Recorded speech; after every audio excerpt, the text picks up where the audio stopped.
Okay, now if you remember in my previous video about zombie flesh, you use a little dish with a mixture of PVA glue and water.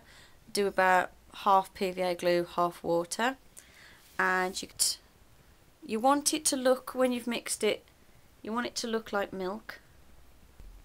Then I'm just going to decide where my wound on my face is going to be, so I'm just going to apply a little line of that glue just at the side of my face, and I'm going to just going to tear it up.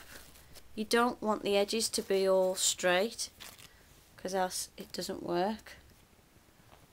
It can sometimes break up. Don't worry about it, doesn't matter. If some of it breaks off, just throw that away, don't worry. Just use the bit that's stuck to your skin and leave that.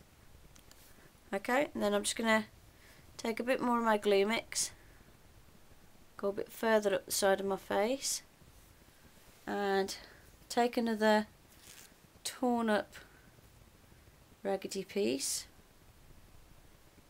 because this is going to be like a big cut on the side of my head.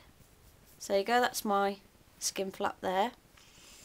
And another thing you can do if you want sort of like a burn type of look, or just where the skin's like basically been rubbed off,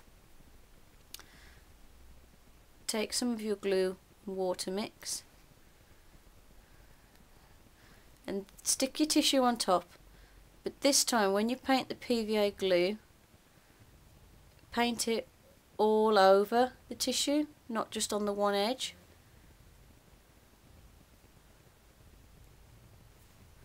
You want to stick all of that down.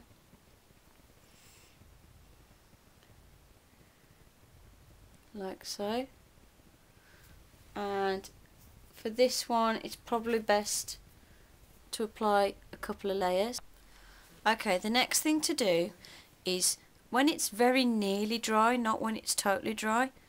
If you're doing one of these where it looks like sort of like a burn, or where the skin's just been rubbed off, just take your finger and just rub in the middle. This is when it's nearly dry, and you'll see you've rubbed a piece off. Yep, that's all pretty dry. Now what we're going to have to do is, obviously, if at the minute that is a totally different skin colour, that's a totally different colour to my skin, so we need to paint the whole of the face in a base coat first, the white paint, and as usual, little bit of water on the sponge, not a lot, and wipe it on the surface of the paint. Then I'm going to take my brown, and we don't want a lot. Again, we want the paint nearly dry, so I've got some on the end of there, but it's not very wet. I'm going to pat that onto some tissue again, just to get off any excess, and we're just going to look for where we'd have shadows. Okay, so I'm just going to pat my sponge on the tissue a lot, get off as much moisture as I can, and then I'm just going to blend that in. Okay. And I'm also going to go along the jawline,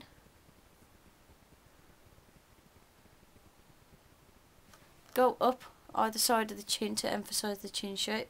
Take a little bit of green, and imagine this is like just little patches of mould and mildew on the skin. So we're going to just apply it in random little places. Then I'm going to take the black, and I'm not even dipping the sponge in any more water. Pat my sponge off onto a clean tissue, get off any excess, and then just apply some black over the top of that green that we just... Okay.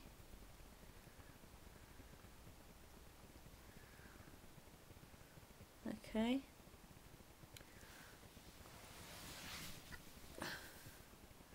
And around the eye, like so. Don't worry if you go over where your sort of highlights were, we can cover that again. It's gonna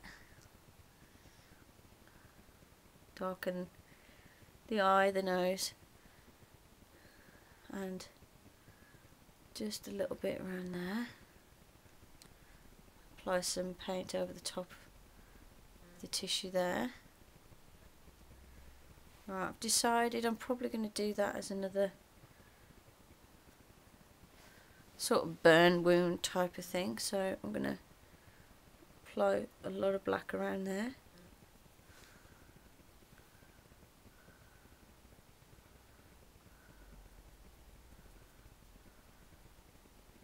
So imagine if this had got sort of scorched in a fire or something, it'd be quite black. Blend all of that in by patting all over the top of it. I'm going to take some more of this white now.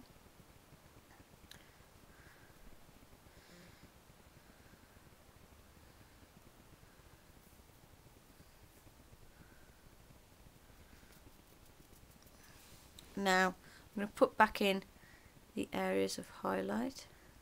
A sleek Chaos palette. First of all, I'm going to take the black and my Ruby Millie lip brush. Just coat the brush in black, not too much. Tap off the excess. Then I'm going to go right into the eye socket with this. I'm going to really darken out around the eye, up to the brow, and right round, right into the inner corner. Another way you can do skin flaps is just stick it down flat like this, then when it's dry you can peel it up a bit so you can have a dangling piece of skin like that. Then we're on to the fun part, which is applying all the fake blood. I'm just going to take another artist brush. This one's just a royal round brush and it's a 6250. It's a number 3 brush. It's just a standard round artist brush. Then I'm going to get my Snazaroo fake blood. I'm just going to squeeze a bit out onto the lid of my face paints. Don't need a lot at first. Now it might look a bit bright to you.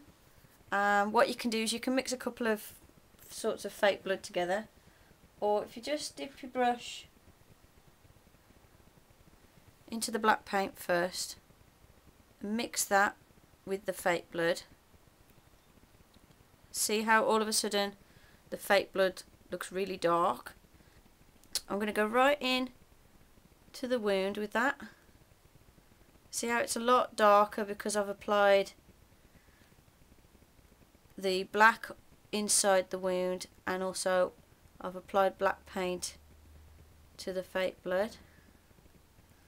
Then one little trick you can do is if you put plenty on, you can press the skin flaps onto it. Okay, paint over the top of the skin flaps a bit, and then if you just peel those off with the other end of the brush, that means the underneath of the skin flaps is covered in blood. If it sticks to your face where you don't want it to, see I've actually broke that piece, don't matter, just stick it back on roughly. Put a blob of paint, blob of fake blood on, press the skin flap onto it and it'll help cover the back of that skin flap. I'm going to put some of the dark blood around the mouth. Okay, so just dab the blood all over and around the face. And that's it. That's my zombie makeup look for Halloween. Bye!